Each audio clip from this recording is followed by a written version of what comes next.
How to change location on iPhone. To get started, first of all go ahead and open up the App Store application on your phone. Tap on the top right corner which displays your name in the Apple account. An Apple account is the personal account you use to access Apple services like iCloud, the App Store and other Apple online stores, iMessage, and FaceTime, and to access your content across all your devices and the web. Next, tap on the banner at the top of this screen that displays your name and Apple ID email address.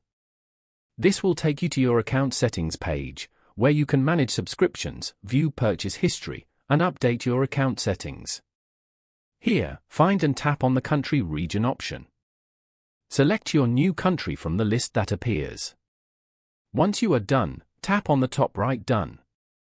Following these steps, you can easily change the location on an iPhone. Thank you for watching. Please leave a like if this tutorial helped you, or leave a comment below if you have any questions related to the video.